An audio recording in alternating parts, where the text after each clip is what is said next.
இன்றே டவுன்லோட் செய்து உங்கள் ஃபேவரட் ஷோக்களை என்ஜாய் பண்ணுங்க. என் அண்ணனை காப்பாத்து. என்ன கஷ்டமா இருந்தாலும் எனக்கு கொடு. அவரை மட்டும் என்கிட்ட இருந்து பிரிச்சிடாத.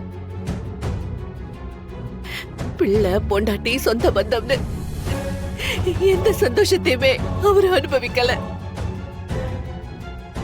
அவர் உடம்புல உசுறு மட்டும்தான் இருக்குது. அதையும் எடுத்துடாத கடவுளே.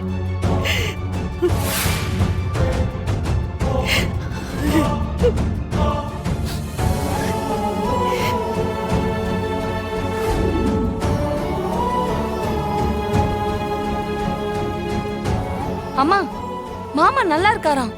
இப்பதான் போன் பண்ணி சொன்னாங்க. இனி மாமாக்கு எந்த பிரச்சனையும் இல்லையாம்.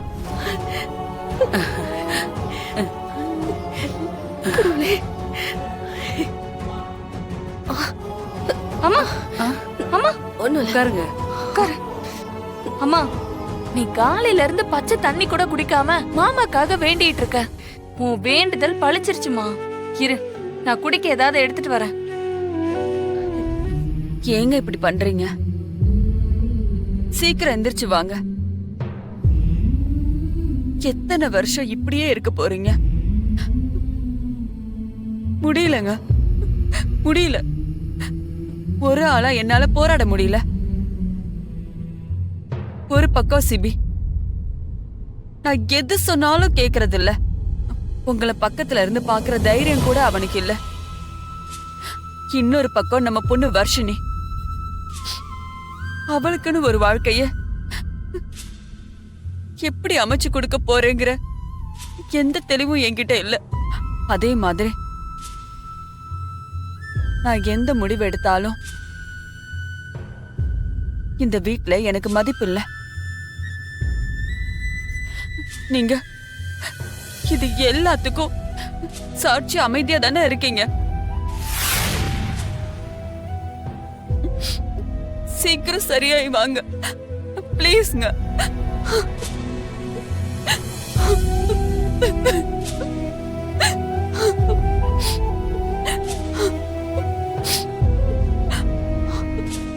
மீனா, அண்ணே. என்னம்மா, எதுக்கா அழுதுட்டு இருக்க? அதான் மச்சான் நல்லபடியா பொழைச்சு வந்துட்டார்ல.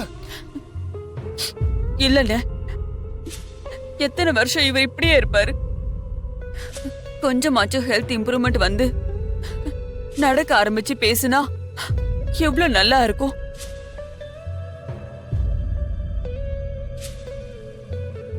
இவரு நல்லா ஆயிட்டா இந்த குடும்பமே வேற மாதிரி இருக்கும்னு. மீனா, நீ தைரியமா இரு, எல்லாம் நல்லபடியா நடக்கும். ஆனா அத்தை எடுக்கிற சில முடிவால தான் எனக்கு பயமா இருக்குமா. என்ன பயம்? இல்ல, புது டாக்டர் இப்ப தேவையாமா? அதுவும் அந்த தமிழோட ஃப்ரெண்டு வேற. இத்தனை வருஷமா மாப்பிள்ளைக்கு இந்த மாதிரி ஏதாவது நடந்துச்சா? இப்ப நடக்குதுன்னா அதுக்கு என்ன அர்த்தம்? அந்த தமிழ் தாமா ஏதோ பண்றா. திரும்பவும் அவ கையிலேயே பொறுப்பை ஒப்படைக்கிறேங்கிறது சரின்னு படுதா? சச்ச, இல்லண்ணே, அப்படிலாம் இருக்காது. அவ துடுக்கா திமிரா பேசுவா.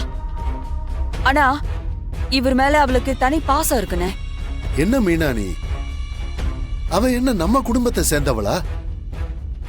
அவளுக்கு எப்படிமா உன் புருஷன் மேல பாசம் இருக்கும்? நீ இவ்வளவு வெகுளியா இருந்தா உன்னை எல்லாருமே ஈஸியா ஏமாத்திட்டு போயிருவாங்கம்மா. பழைய டாக்டர் வேணான்னா அண்ணனே ஒரு நல்ல டாக்டரா கூட்டிட்டு வரமா. நேத்து வந்தவளை நம்பி மச்சான் உசுர ஒப்படைக்கிறது சரியில்லை மீனா, புரிஞ்சுக்கம்மா. நான் ரொம்ப பயந்துட்டேன் சேது.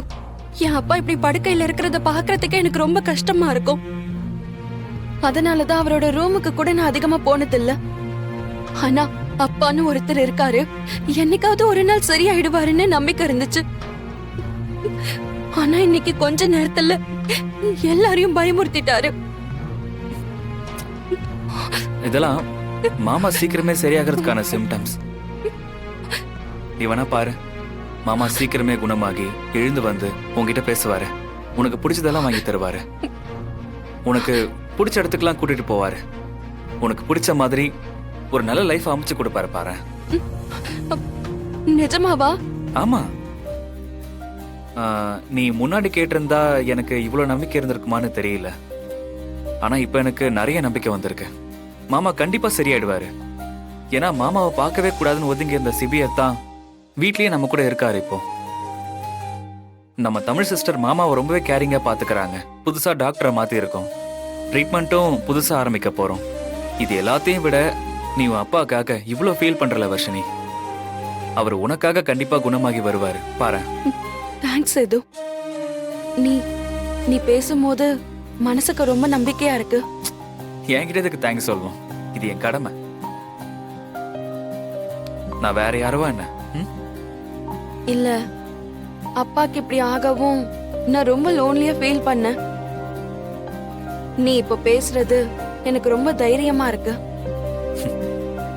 இங்க பாரு, உனக்கு என்ன கஷ்டமா இருந்தாலும் அது என்னவா இருந்தாலும் எப்ப வேணாலும் என்கிட்ட நீ ஷேர் பண்ணிக்கலாம். நான் இதே மாதிரி எப்போ உனக்கு சப்போர்ட்டா இருப்பேன். உன் கூடவே இருப்பேன். வர்ஷினி, சின்ன வயசுல இருந்தே நான் உன் கூடவே தானே இருக்கேன். எப்பவும் நான் உன்னை விட்டு எங்கேயும் போக மாட்டேன்.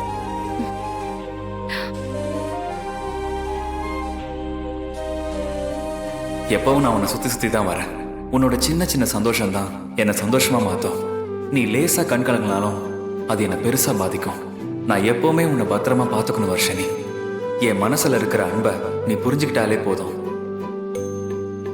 சேது, சேது, நீ ஜூஸ் குடி, ஜூஸ் குடி.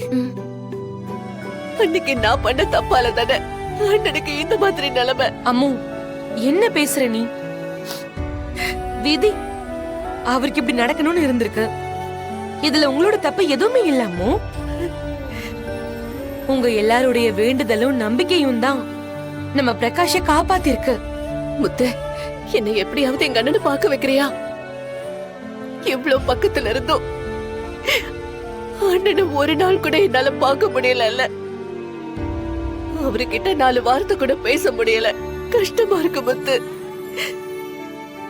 நல்லா எதுக்கு இருக்கணும்னு எனக்கு தோணுது. என்ன பேசுற அம்மு நீ? கூட பிறந்த ரத்தம். அவருக்கு ஒரு ஆபத்துன்னு வரும்போது பக்கத்துல இருந்து ஆறுதல் கூட என்னால சொல்ல முடியலையே. ஒருவேளை அவர் என் குரலை கேட்டு குணமாகலாம்ல. மனசுக்குள்ள என்ன பத்தின ஏக்கம் இருக்கலாம்ல. எனக்கு இருக்கிற மாதிரி தானே என் அண்ணனுக்கும் இருக்கும். ப்ளீஸ் முத்து, எப்படியாவது என் அண்ணனை பார்க்கவே. உன் கால கூட நான் வளரேன். என்ன பண்ற நீ? சரி இரு, வீட்ல யாராவது இருக்காங்களான்னு நான் போய் பாத்துட்டு வந்து கூட்டிட்டு போறேன். சரியா? இங்க இரு.